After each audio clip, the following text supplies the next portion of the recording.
Jai Radha Madhava Kunja Bihari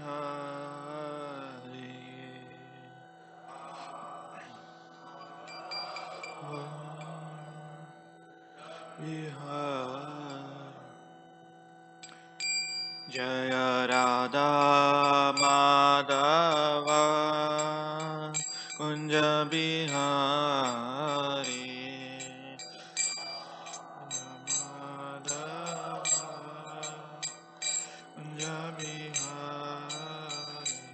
Jaya Gopi Jana Vallabha Girivaradhari Jana Vallabha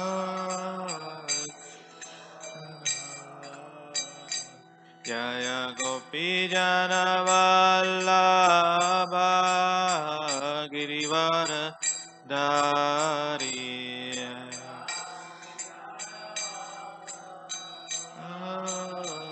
Girivara Yashodanandana Vraja Jana Ranjana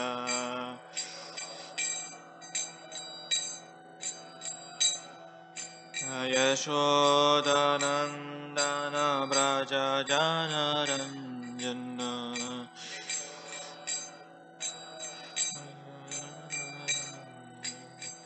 Yamunatiravanachari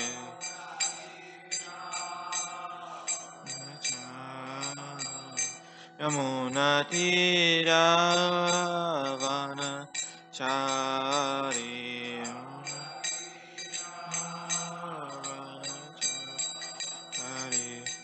Jaya Radha Madhava Kunja Bihari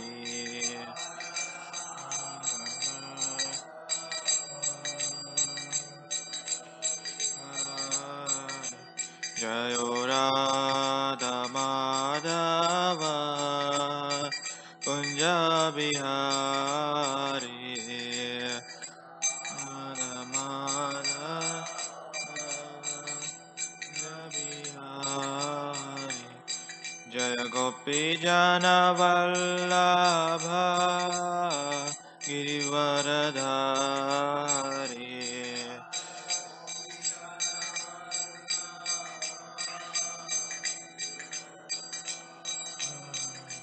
Jaya Gopi Jana Vallabha Girivaradhari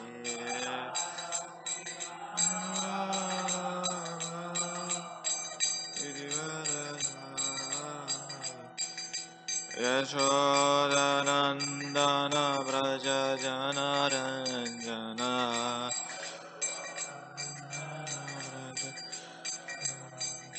Yashodanandana Vraja Jana Ranjana Vraja Jana Ranjana Yamunatiravanachari Ram Krishna Hare Hare Hare Rama Hare Rama Rama Rama Hare Hare Jaya Radha Madhava Radha Madhava Radhe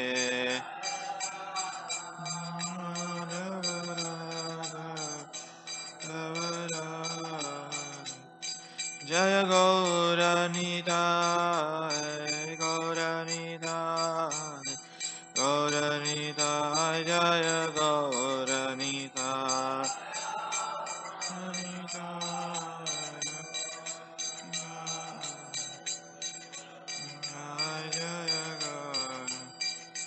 Jaya Jaya Prabhupada Prabhupada Prabhupada Jaya Jaya Prabhupada Prabhupada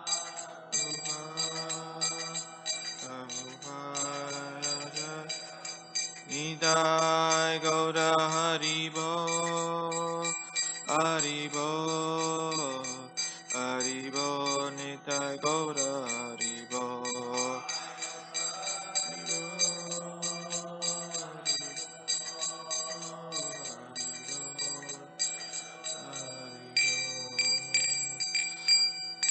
Gaur Premanande, Jai Om Vishnupad Paramamsa Parirajikara Stotra Shada Srimad His Divine Grace, Abhay Charanar Vindesi Bhakti Vedanta Swami Srila Prabhupada Ki, Jai Om Vishnupad Paramamsa Parirajikara Stotra Shada Srimad His Divine Grace, Srila Bhaktivedanta Saraswati Goswami Maharaj Srila Prabhupada Ki, Ananda Koti Vaishnava Vrinda Ki, Namacharya Srila Haridas Thakur Ki, Granthara Srimad Bhagavatam Ki, Jai Gaur Premanande. All glories assembled devotees, all glories assembled devotees, all glories, Sri Guru and Gauranga, all glories to Srila Prabhupada ki jai. Om Namo Bhagavate Vasudevaya. Om Namo Bhagavate Vasudevaya. Om Namo Bhagavate Vasudevaya. Narayanam Namaskrityam Naram Chaiva Narottamam Devim Saraswatim Vyasam Tato Jayamudirahe Nashtaprayeshu Bhadreshu Nityam Bhagavata Sevaya Bhagavati Uttamasloke Bhagavat Bhaktir Bhavati Naistake Krishnaya Vasudevaya Devaki Nandanaya Cha Nandagopa Kumaraya Govindaya Namo Namah. Hare Krishna everyone, good morning. Thank you for coming this morning Bhagavatam class. Now we can sit here so that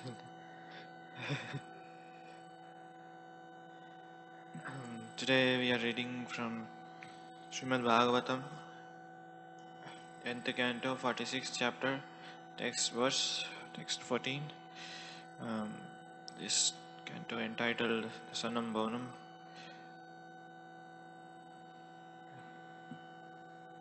Text 14. Tammagatam samagamya Krishnanurcharanam priyam Nandapritaha parvisya Vasudevadhi agarchate.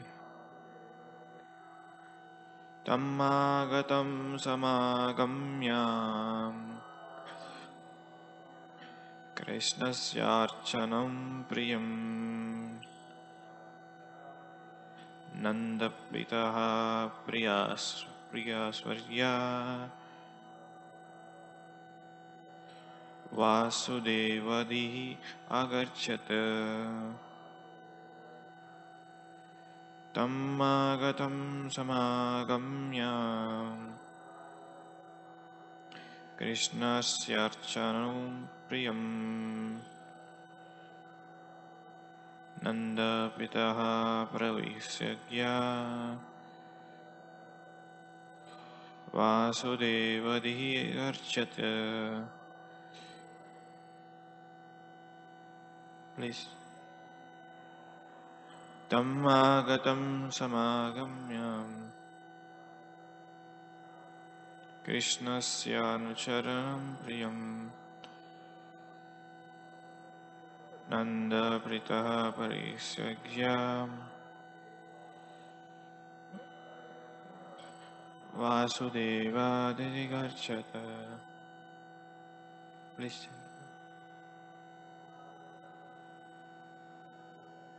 Tammagatam samagamya Krishnasya anucharanam priyam Nanda Pita Pravisagya Vasudeva Dhira Gacchate. Thank you. What the word meaning?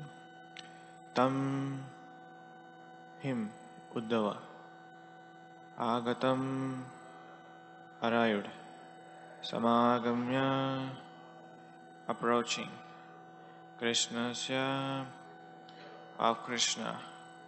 Anucharam the follower. Priyam dear. Nanda Maharaj. Pitara happy. Pravisasya embracing. Vasudevadhiya thinking of Lord Vasudeva. Agarchat worshipped. Translation and purport by disciples of His Divine Grace Sri Bhaktivedanta Swami Srila Prabhupada Ki Jai. Translation. As soon as Uddhava arrived at Nanda Maharaj's home, Nanda came forward to meet him. The cowherd king embraced him in a great happiness and worshipped him as non-different from Lord Vasudeva. Purport. Uddhava looked just like Nanda's son Krishna and gave pleasure to anyone who saw him. Thus, although Nanda was absorbed in the thoughts of separation from Krishna, when he saw Uddhava coming towards his house, he became aware of external events and eagerly went out to embrace his exalted visitor.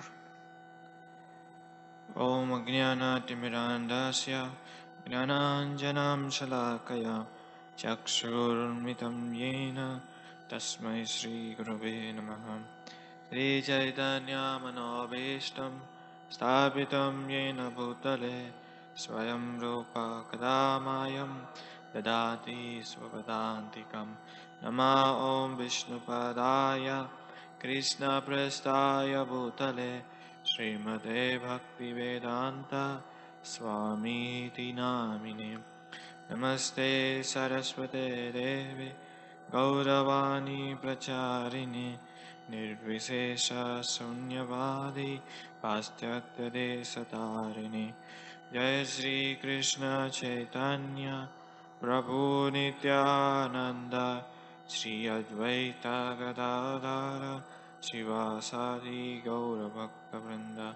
Hare Krishna Krishna Krishna Hare Hare, Hare Rama Rama Rama Hare Hare. Hare Krishna. So today we are reading this context where Lord Krishna sends his intimate associate Uddhava to visit Vrindavan and relieve distress from the separation of Krishna.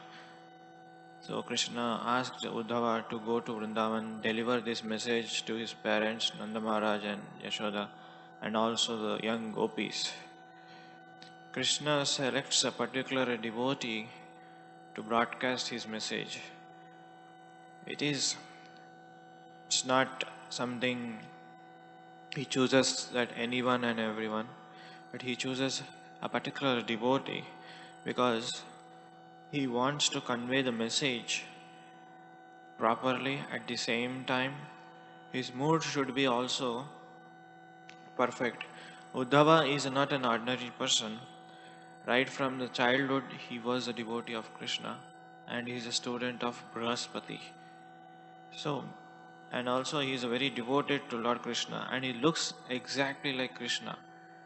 Whenever you see Krishna, it cannot make a difference between Krishna and Uddhava. They are so similar and they are so attractive. Even sometimes, even we see here in this chapter, there's so many people in the Brajavasi. They, as soon as they saw Uddhava, they thought it is Krishna himself. But as he comes near, then they can make it out. Okay, this is not Krishna, this is Uddhava. Because Uddhava is such a selected, exalted, and pure devotee of the Lord, so that he can convey the message and relieve the distress from which are separated from the Nanda Maharaj and Yashoda. So as soon as he arrived in the Vrindavan, he saw the beautiful scenery of the Vrindavan, where all the cows are grazing from the forest, they're coming back, and where the calves are jumping. This beautiful scene, as soon as he saw that, he was so absorbed in the thoughts of Krishna. And when he arrived, so Nanda Maharaj also, he was mistaken. He couldn't able to figure it out. He thought that first initially it was Krishna, and immediately he was arose from his seat and embarrassed him. He thought it was Krishna came back. So he was so much absorbed in Krishna consciousness, Nanda Maharaj, that he couldn't able to miss one moment. It is for the pure devotees, they were not able to forget Krishna for even for a moment. But whereas the sadhakas, we are trying to become Krishna consciousness 24 hours. But for them, they couldn't able to forget the Krishna for 24 hours. That is the difference. One instance where a gopi, he was so absorbed in Krishna, thoughts of Krishna, pastimes of Krishna. While she was doing household duties, she was couldn't able to forget even for a moment. So much absorbed Krishna consciousness. Sometimes she didn't know what she is doing. One time she was uh, bringing the water from the well. So she was carrying her baby, and near it she went to the well, and instead of like we used to have a well in India, like there is only rope in the well, then we should tie to the neck of the pot, and we should drop the pot and take the water from that. So instead of tying the neck of the pot, she tied her baby and put it in the well. And her mother-in-law shouted at her, "What you are doing? Instead of tying the part of the neck, you are tying your baby." So she came out from that thoughts of Krishna. She realized that, oh, instead of tying the part of the neck of the pot, I am tying my own baby and dropping into the well. So that much she was absorbed in the Krishna consciousness. So that is the mood of the Vrindavan Vasis Vrajabhumi. So here we see, as soon as Nanda Maharaj he saw Uddhava, and immediately got up from and he thought that this is Krishna. When this heard by Mother Yashoda, she was also so crying out of ecstasy. So Krishna came back. So this was the absorption they had, Nanda Maharaj and Yashoda and all the Vrajavasis. So Uddhava just looked as a son of Nanda and gave the pleasure to anyone who saw him. Just by seeing him, they couldn't able to figure it out. Who is this person? Is it Krishna or it's somebody? Because they are always absorbed in Krishna. Whenever they see somebody, dressed like Krishna, they thought this is Krishna. So here there is another thing which we see. Although the Nanda was absorbed in thoughts of separation of Krishna, and still he worshipped Uddhava as his son, and he became aware of that. It is not that he was in illusion and okay, he saw Uddhava as a Krishna and he worshipped as a Krishna. No, because this is where Mayavadi philosophers comes in picture. Because Mayavadi says that so we are all one, God is one. After dying, we will become one of the God. No, because each and every part, each and everything in the scriptures, each and every purport of Srila Prabhupada, we see that sometimes Prabhupada quotes soul and super soul. There are two. They will never become Jiva. They will never become Krishna.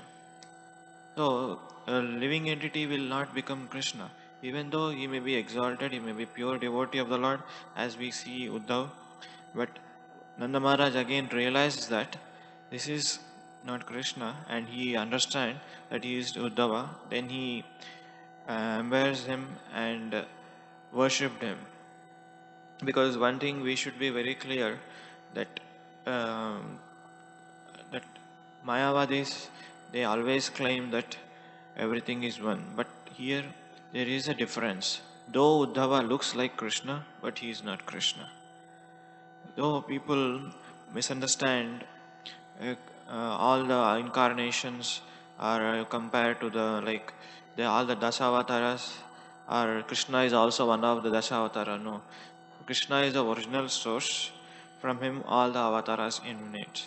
So that we should understand first point. Second point is that we should never mistakenly think that a living entity to be as Krishna. One time, Srila Prabhupada says that, quote, uh, we see that Mayavadi philosophers, they said, okay, today you may not be God. After you get realization that you will become God, that it takes only time for realization.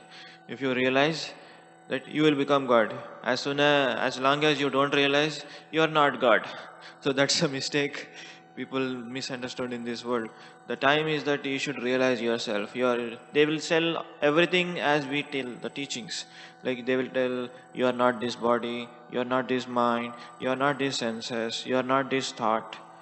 As moment you realize that you are not this body, you are not this senses, you are not this mind, you will become a god. That is impossible. So the Prabhupada always criticized Mayavadis in this way. So we see that here also Nanda Maharaj is also a pure devotee of the Lord, but he made a discrimination who is Krishna and who is Uddhava. So we see also Srila Vishwanath Chakravarti Thakur, he gives in a detailed explanation. I'll just read it. Then Uddhava entered the house of Nanda, which revealed the misery due to the separation from Krishna. Nanda emerged from within the house and saw the Uddhava appeared very much like his own son. Because of the energy given by the bliss of the seeing him, he was able to execute the external behavior and conversation. Thinking of Uddhava as a guest who was worthy of worship like Narayana, Nanda worshipped Uddhava with his foot wash and other items. So here, this is the way we should receive the guest. First thing we understand, Atidhi Deva Bhava. Atidhi means he will come without any message. That's called Atidhi. In India, wherever like if somebody comes to your home, you should be able to eagerly welcome.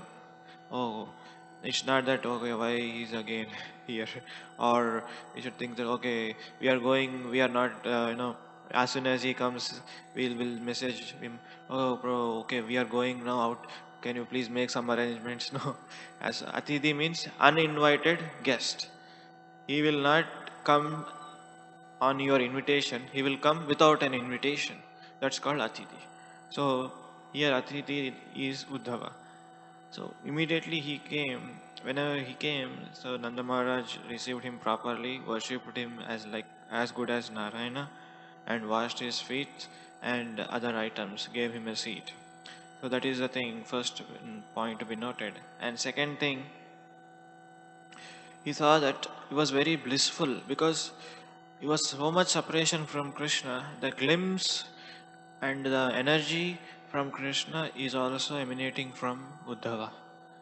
Because it is said that like when you associate with the fire, you will become fiery. Prabhupada gives always an example. If you always keep in Krishna consciousness, you will also become Krishna consciousness.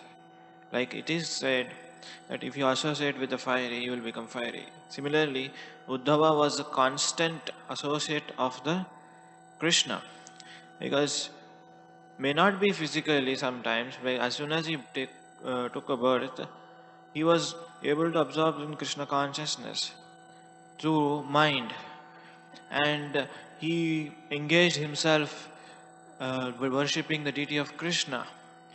Sometimes people say that if you live in Vrindavan, then only you'll become Krishna consciousness.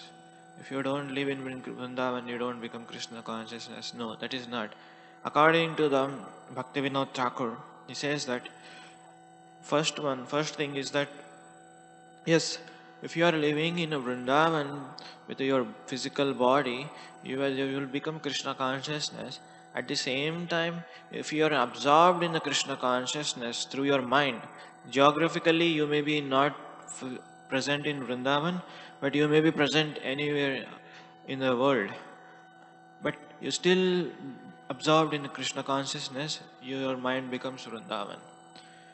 Even though sometimes people live in Vrindavan, near especially in the Radha Kund, Sham Kund, wherever the pastimes happen, still if they do the same kind of thing, eating, sleeping, mating, defending, then they are not in Vrindavan. They are in the material world. Because they are so much absorbed in eating, so much absorbed in sleeping, so much absorbed in defending themselves. Of course, they don't have mating there. You know, that's the point. My point is that even though if you are living in Vrindavan, if you are thinking always, okay, when is my next meal? Where should I sleep?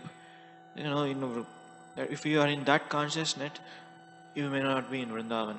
You may be in the material world. Because we see that six Goswamis, they renounced everything. They renounced their kingdom, they renounced their royal life, they renounced even the sleeping and eating also. They used to sleep only 2 to 3 hours. So that is the absorption they had. Because my point is that you should not sleep, but you should be in balance, recreation, and these are all things should be maintained balancedly. You should whenever you go to the Vrindavan or any holy place, you should be more absorbed in hearing the pastimes of the Lord, or more absorbed in serving the devotees. Then you will be in real Vrindavan. So Jila Bhaktivinoda Thakur quotes that you may be physically be in Vrindavan present with your body, but if you are doing the same activities as a mundane people, then you are not in Vrindavan. You are in material world. Your miseries of. But if you are maybe physically, geographically, you may not be present in Vrindavan, but if you are outside of Vrindavan, still absorbed in Krishna consciousness, then you are in real Vrindavan. So that is a Bhaktivinoda Thakur quotes. So, and we see how Jiva Goswami comments. As soon as Uddhava arrived at the door, Nanda heard from inside the house and came there. Uddhava was Krishna's devotee and very dear to him, being like Krishna's own self, or he is dear to Krishna, is dear to Nanda, since he was non-different from Krishna, being adobe of Krishna as devotee. We see that there are different kinds of mukti, sarupya, sarujya, samungya. There are different kinds of liberation.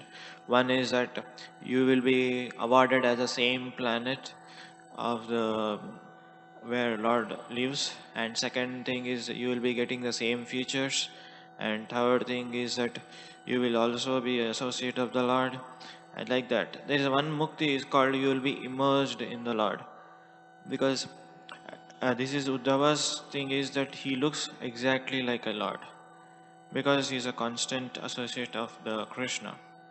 And Srila Sanatana Goswami comments, when Uddhava arrived at the door, Nanda rose and met him, since his chariot came unnoticed. He simply arrived without Nanda knowing beforehand. That is what I'm making a point. So, uninvited guest, Uddhava. So, he just came there without any invitation. And he was so dear devotee of Krishna, it is a nature for the devotee worship as a guest. Thus he treated him as a Lord, or he thought Krishna had arrived. So he was in a dynama, whether it is Krishna or whether it is Uddhava. So his first thing, uninvited guest, still he arose from the seat and he welcomed him. And second thing is that he was simply absorbed in Krishna consciousness, and he was so blissful. These are all the qualities Nanda Maharaj executed, even though Krishna hasn't come, somebody else come. So, as Uddhava, sometimes we feel we are expecting a so and so person to come at on time, but if we are expected some uninvited guest, immediately immediately we will become upset. Oh, you again? We'll say that, and we asked him to, okay, come, what to do? Because we kind of we kind of will make it. It's kind of a upsetting situation. I'm expecting so and so person, but you came. Anyways, have a seat. Take whatever it is necessary. But Krishna, but Nanda Maharaj is not in that case. Nanda Maharaj is though absorbed in Krishna consciousness, though he is a pure devotee, but he was expecting Krishna to become to himself. But Uddhava came, but he has not shown little even tinge of disturbance in his face. We see that in this material world, if we invite somebody, so and so person, VIP as a guest, instead of him, somebody else came, we will become real. I mean, we may not be showing in our actions, but we may be showing in our face little bit. Oh, you, okay, so please come. And we know it's kind of upsetting situation from one side, and other side guest may be feeling very bad. I mean, like he may be feeling, he may be able to sense that, okay, these people, they don't want me to come. Again, I think again somebody else they are invited. But see, here is the sensitive part. Even pure devotee of Nanda Maharaj, he is showing by an example. If you are expecting Krishna, if somebody else might come, you should be having the same kind of reciprocation, and same kind of respect, same kind of hospitality you should give it to him. So that's the lesson Nanda Maharaj is teaching us. Nanda Maharaj is also pure devotee, and also he's very sensible. It's not that he's a pure devotee and puffed up. And as soon as he saw Uddhav, he was little bit upset and he shouted, "Oh, you came again! What is the purpose of come here? When is Krishna is coming?" He may be in distress, and he may be in very separation of Krishna, but still he didn't show that symptoms by his action, by his words, on his face. So that's the thing we should learn from him, because sometimes pure devotee is absorbed in Krishna consciousness, but at the same time he's attentive to the sensitive matters. He may be a pure devotee, but sometimes we see that pure devotees, they are also absorbed in Krishna consciousness, but they are so attentive to the even to the details. Srila Prabhupada, he was so absorbed in Krishna consciousness, but at the same time he was attention to the details. At one time, Srila Prabhupada came to Srila Prabhupada came to the Vrindavan temple. It was not construction was not done yet. So he was just overseeing the construction going around, and he was a little bit angry on that, because so and so target was given to that temple president. So at this time, this construction should be done. We should be ready for the opening of the temple. So it was not done yet. So as soon as Prabhupada saw that temple is not done, he was shouting at temple president, and the association of the Srila Prabhupada's servants of Srila Prabhupada, they were very, fearful. Oh, Prabhupada is very, angry mood. So he was going around. So he went to the gift shop. That was also not done. It was under construction. He saw that there was one table. Underneath the table, a bird made a nest, and it was laying the eggs. So Srila Prabhupada took his cane and beat on the table to drive away the birds. This is not the place to, keep the nest of the birds and having all kind of mess. So he saw so much that he was shouting in the angry mood. So Srila Prabhupada shouted at the temple presence. So I came from all the way to the western country to drive away this small bird's nest. What you are doing? What is the purpose? Then he was shouting that way. Srila Prabhupada though was a pure and in his consciousness, but still he was attention to the details and absorbed in even minute things. Because one may say that Prabhupada is a pure devotee, why he became angry? Yes, he became angry because of Krishna. He uses his anger in his Krishna service. So one may be absorbed, but at the same time one should be attentiveness also. Like we see Chaitanya Mahaprabhu when he was in a Puri, when he was taking the darshan of Lord Jagannath, he was standing at the Garuda Stamba, where Garuda pillar was there. One lady climbed upon him and took the darshan. But what happened is, beside that, his assistant Govinda, he immediately pulled the lady down and chastised that lady. This person is Chaitanya Mahaprabhu. Sannyasi. How can you climb upon him on the shoulders? He's a pure devotee. And he was shouting at that lady, but Chaitanya Mahaprabhu stopped her shouting. Because Chaitanya Mahaprabhu mood was, she's just so eager to see Lord that she didn't even see that she's climbing on a sannyasi. That's a mood she had. So even though Chaitanya Mahaprabhu absorbed in the taking darshan of the Lord, but at the same time he chastised Govinda because Govinda was chastising that lady. So in that sense, we see that Chaitanya Mahaprabhu, even though he is absorbed and he was so immersed in taking darshan, but still he is attentive. And another incident where we see Murari Gupta, and Murari Gupta was worshipping Chaitanya Mahaprabhu in the form of Lord Ramchandra. Immediately, Chaitanya Mahaprabhu took the form of Varaha Avatar. He saw the one pot there and remembered the Varaha Avatar and immediately took it on the nose. He exhibited the form of Varaha Avatar. And while he was exhibited his Varaha Avatar, and he was instructing Murari Gupta, saying that I lifted this earth and to save Mother Earth, and because I was hurt from my son when Bhumi Devi's son was Bhaumasura. He was sorry, a demon. He was son of the Mother Earth.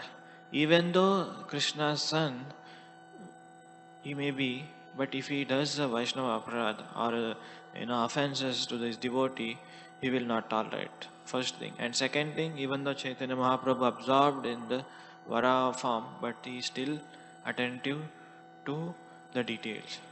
So here we see Nanda Maharaj also, even though he was absorbed in the Krishna consciousness totally, but he could be able to make it a distinction between the Krishna and Uddhav, and at the same time he respected the Uddhav, at the same time he welcomed him properly and he worshipped him as a guest, and he is treated as good as Narayana.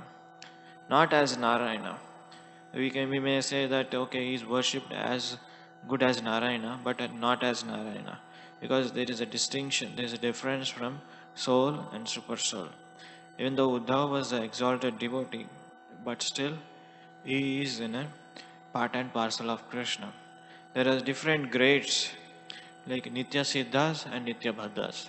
Nitya Siddhas, wherever they go, they always propagate Krishna consciousness, and by their effulgence they attract all the conditioned souls. Even though they conditioned soul, even though they come to this material world. Just like Srila Prabhupada gives an example, a little fire spark, if it is on the dry grass, it burns everything. A same fire spark, if it is fallen in the mud or in the water, it is not.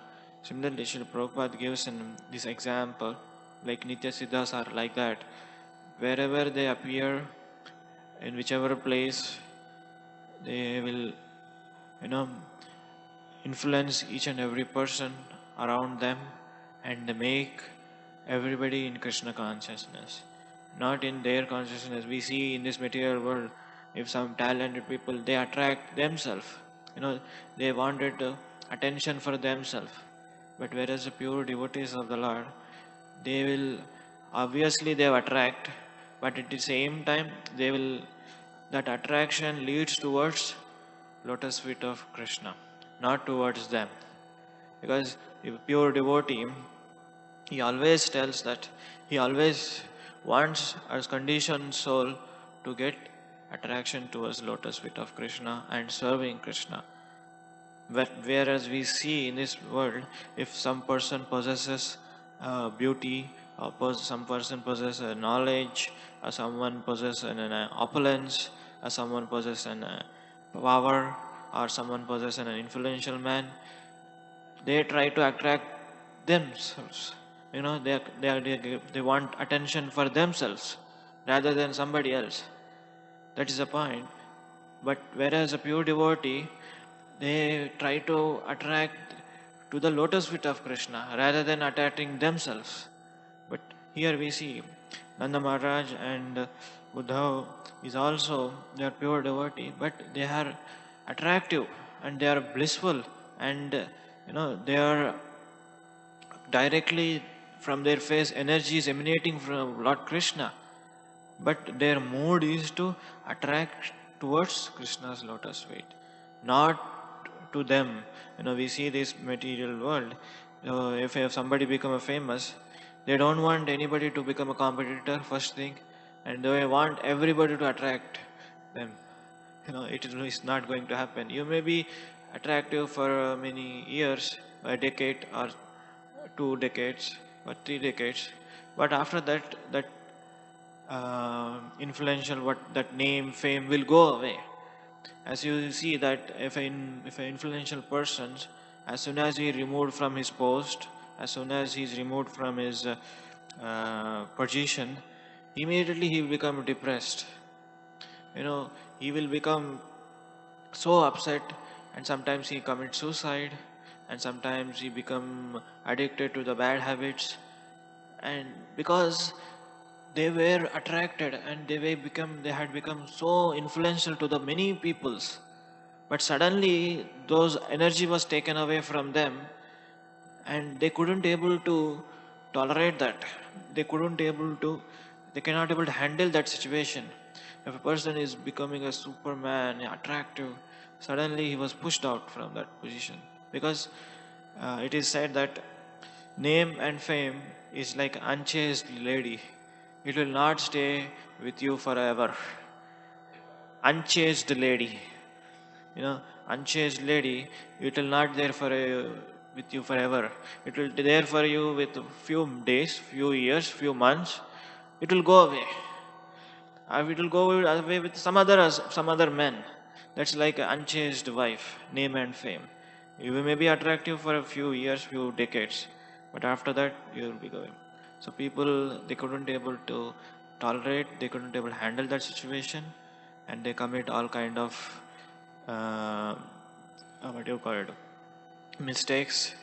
But people who are grounded in Krishna consciousness, absorbed in Krishna consciousness, even though they may become famous or not famous, but the taste for the Krishna consciousness will not go away. Like Srila Prabhupada, a pure devotee, he is there for a pure devotee many years, even though you worship him or you don't worship him, you recognize him, you don't recognize him, because they are indifferent from this material world, indifferent from needs of this material world, because they're so absorbed in higher taste, they don't want this lower taste. This name, fame, and this beautiness is compared to the lower taste for them. If you get a higher taste, why do you want to go for the lower taste? Because if a person is given a rasgulla, he will not go for the cheaper sugar taste because he got a rasgulla. Similarly, Krishna consciousness, it is like a higher taste, even though they don't give you name, fame for some devotees, but still that absorption is there. There are so many exalted devotees in Chaitanya Charitamrita. We see that they don't want their name to be written in the books. Like we see the Krishnadas Kaviraj Goswami in the Chaitanya Charitamrita mentioned that there is a so and so devotee. He don't want his name to be written in the books because they know that this name fame is so cheap kind of thing. They don't want this because they are absorbed in Krishna consciousness. Even Chaitanya Charitamrita was written by Krishnadas Kaviraj Goswami. He's he's he putting himself in a very humble position and writing this Chaitanya Charitamrita. So he knows that this is highest Krishna consciousness. So here Nanda Maharaj also, he didn't claim that I am the pure devotee, I just only receive Krishna, I don't receive any other than Krishna. You are not, though you are looking like Krishna, but you are not a Krishna. He didn't say that, but he treated him as equal as Narayana, and also he was worshipped him, and he, as a guest, he given all kind of hospitality, and that was his treated. That's how he treated the lots of devotee. So here we should learn that one may say that I only see Krishna, I don't see any devotee. That doesn't work, because we see in the prayers, when we surrender ourselves to Guru, we may get Krishna. If we don't surrender ourselves to Guru, we may not get Krishna, because Guru is the pure devotee of the Lord. It is also Srila Prabhupada said, if you love my dog, you love me. If you don't love my dog, that means you don't love me. So Srila Prabhupada gives always that, first of all, if you want to love that person, you should love that dog. Then only you can able to love that person. So here we see that Nanda Maharaj is also exhibiting the same kind of mood as he received Krishna, his son, when he received Uddhava. So he got up from the door and welcomed him properly. Though he was unnoticed beforehand, we see that equal reciprocation was given, and he was eagerly waiting for the message which Krishna has sent through Uddhav, because they are so much in separation of Krishna, and Krishna told that I'll be coming back after finishing this affair. So in this today we are learning that's how to reciprocate a devotee and how to absorb in Krishna consciousness and how to be attentive in Krishna consciousness. Though this is a summarizing of this today's class. So if you have any questions, comments.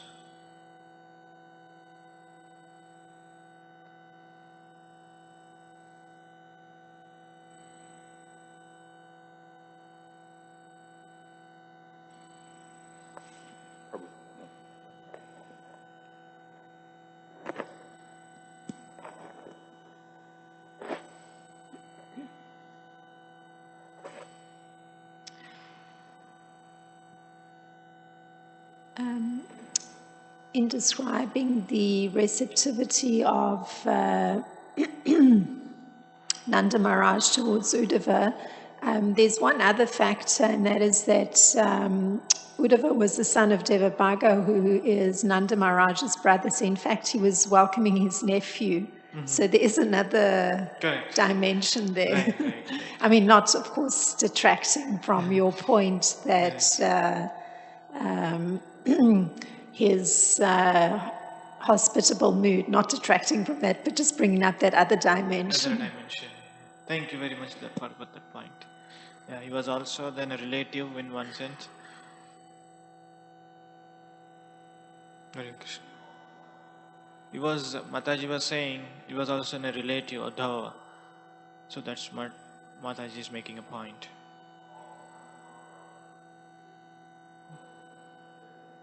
Mataji, can you say that?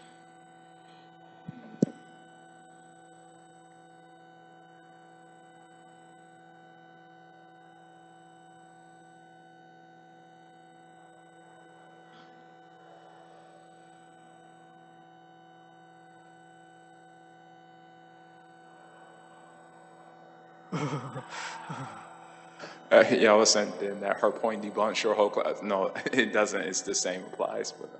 But thank you. You made a lot of wonderful points. You actually answered my question, but maybe you can answer it another way. But before that, I appreciated your point where you say about how our happiness is generally, you made a distinction between people whose happiness is fluctuating and those whose happiness is steady. When a celebrity's fame is taken away, you can't keep it forever, so therefore they become very depressed. And for devotees, fame, no fame, it doesn't matter. And this reminds me of a couple points that I heard from Prabhupada and His Holiness Radhanath Swami.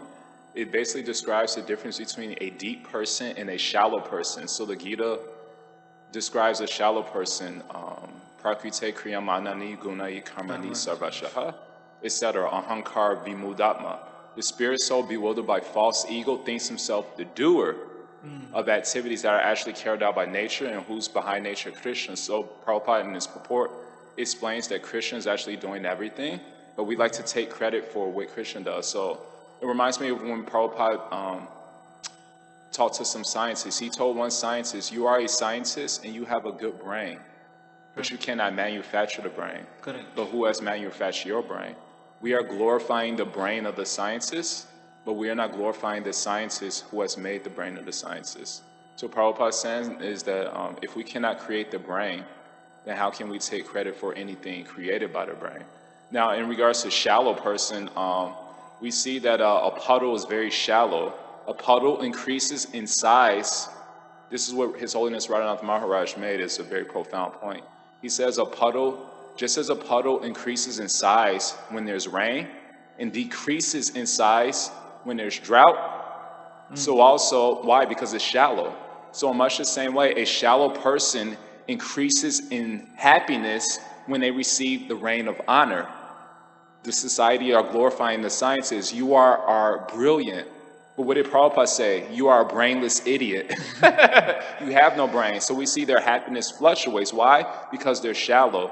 So the Gita, there's a verse, there's many verses, but in chapter 2, verse 70 of the Gita, and in 11th canto, there's a similar verse. 11th canto, chapter 8, verse 6. It says, it gives an analogy. The solution is we should become like the ocean. So it says, just as the ocean doesn't increase in size when there's rain, nor does it decrease in size when there's drought. So those whose spirituality and humility are deep, they have no false ego. Their happiness doesn't increase when they're honored because all glory goes to Krishna, and their happiness doesn't decrease. So actually, when people call us a brainless idiot, it's more true than when people call it you're a brilliant devotee or where you're a brilliant scientist. So that's one point I appreciate. But my question, you already answered it, but my main question, maybe you'll collaborate on it. You gave the example of that lady who stood on Chaitanya Mahaprabhu's shoulders. And so it's that verse, Krishna Bhakti Rasa Bhavita, etc. It says we should become greedy for Krishna consciousness. And so, you, like I said, you answered my question, but maybe you collaborated it. Basically, usually our conception of greedy for Krishna consciousness is moving all other devotees out the way. So it appeared that she didn't care about Chaitanya Mahaprabhu. She like moved them out, let me step on them. So sometimes as devotees, we step over other devotees and we like move. When the guru comes, it's like a football game. We move people out the way. And then we say this is eager, but how do we know whether we're eager for Krishna consciousness and for devotional service and to get the mercy of the guru, or whether we're committing aparadhas? It seems like there's a subtle line, a fine difference when we hear these pastimes. It almost seems like you really can't distinguish them, just like you couldn't really distinguish Krishna and Uddhava. So how do you distinguish whether I'm eager or whether I'm committing aparadhas? Yeah, it's a very sensitive line, the pastime of Chaitanya Mahaprabhu, where we see actually in one dimension that lady is committing an aparadh, not Vaishnava aparadh. I'm saying in a social custom, you should not, a social custom says that you should not go near to the sannyasi, that's ladies. That's one of the custom. And she's not only going near to sannyasi, she's climbing upon the sannyasi.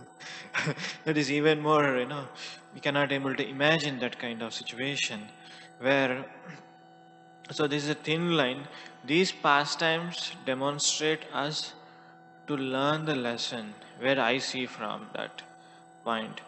Because Chaitanya Mahaprabhu is demonstrating, this Chaitanya Mahaprabhu is a personality, he's a supreme lord. Doesn't he know that somebody is climbing upon him? Obviously he knows that. But he still wants to teach us that the different kind of people and how to be absorbed when you are taking darshan of the Lord, one kind. And if you are knowingly or unknowingly commit any aparad, that if you are that did some Vaishnava aparad, that you should able to pray to the deities of the Lord, saying that I may be committing knowingly, unknowingly some kind of Vaishnava aparad. Please forgive me. That is one way of what you call overcoming. And another thing is that, for example, you committed unknowingly Vaishnava aparad in some other place, like XYZ place. You didn't know that that's a Vaishnava aparad. But when you come here and you should serve the devotees that in such a way that at Vaishnava aparad, whatever you committed unknowingly, that you committed Vaishnava aparad, that may be nullified. Because you may not be knowing all the things. Because you are not Paramatma, so sitting in everyone's heart, that Vaishnava felt aparad by action or by words. You may be not knowing. But if you are serve the devotees wherever you go, however capacity you have, so that Vaishnava aparad is there chances of overcoming. Because we didn't really know that why it is if I do this Vaishnava aparad may happen. Because usually pure devotees of the Lord, they don't go by if somebody misjudge him, if somebody committed offense him, they don't take really to their heart. Just like we have a classic example of Haridas Thakur. He was, beaten by 21 marketplaces. That is one incident. And there was another person, I don't remember his name. He put all kind of nasty things in front of, no, he sends a prostitute to the Namachari Haridas Thakur. So, yeah? Ramchandra Khan. So, and also Ramchandra Khan committed offense for Nityananda also. Like, he didn't allow Nityananda to sit in his courtyard and chant Hare Krishna. So, he knowingly committed. So, knowingly committed, Krishna will not tolerate. But if a person is unknowingly committed, before the other devotee, a pure devotee will not, first of all, he will not take it as an offense. Just we see Haridas Thakur was beaten. He didn't take those servants, those soldiers of the king, then he didn't curse within himself. Okay, these people are, these two soldiers are beating me in 21 marketplaces. Let them die. He didn't curse them because he was so absorbed in Krishna consciousness. That is one thing. Because pure devotees will not take it an aparad. That doesn't mean that you keep on going make an aparad. But at the same time, we should be attentive. Like as you given a good example, when Maharaj comes, we kick everybody. Hey, move, move, move. No, that is also knowingly committing. Because your Guru Maharaj obviously is a sannyasi, is a welcome for everybody. But at the same time, you should be intelligent enough to make sense that you should not do any kind of offenses to other devotees. Like if you take darshan, you cannot able to push him, throw it him away. It's just ask them keep respectful distance. If you put it in a words and tell them, people will understand them. So this is very sensitive part, but each and every person has to use his own intelligence to make a distinction. Knowingly, you should never do it. Unknowingly, it may happen. Sometimes we didn't know that. Sometimes we just do it as a casual thing, but that devotee may take it as offense. But still, knowingly, we should not do it. We should try to observe the things how they are working in that place. Then we can able to do that. I hope these questions answers. Thank you. Okay, we'll stop here. Grantaraj Srimad Bhagavatam ki, Srila Prabhupada ki, Gaur Premanande.